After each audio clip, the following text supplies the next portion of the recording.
किसी छोटे से गांव में एक पुराना हवेली खड़ी थी जिसका नाम था सावित्री हवेली। कहते हैं उस हवेली में कुछ अजीब घटनाएं होती थीं। गांव वाले रात के वक्त उस इलाके से गुजरने से डरते थे।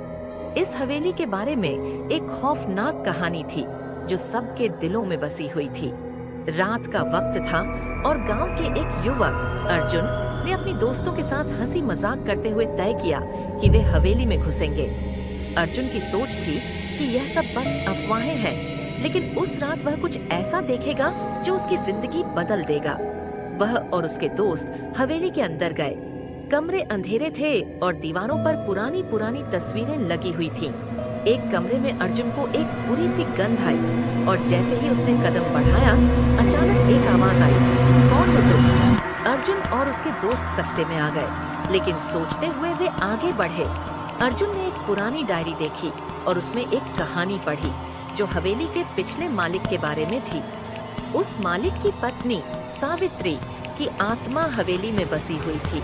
वह आत्मा अपनी मृत्यु के बाद भी हवेली को नहीं छोड़ पाई थी। अर्जुन के हाथों में डायरी आते ही कमरे की रोशनी बुझ गई। अचानक कांच की आवाज आई, जैसे कोई गिलास टूटने की आवाज हो। अर्जुन ने घबराते हुए अपने दोस्तों से कहा, यहाँ से चलो। लेकिन जब वे बाहर निकले तो दरवाजे बंद हो गए। अब वे अंदर फंस चुके थे। तभी एक बेहद भयानक महिला की आवाज आई, तुम मेरी मदद नहीं कर सकते, तुम सब यहाँ फंसे हो।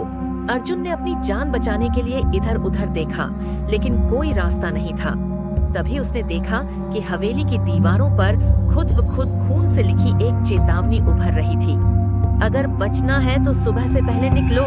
किसी तरह अर्जुन और उसके दोस्त एक साथ मिलकर हवेली से बाहर निकलने में सफल हो गए।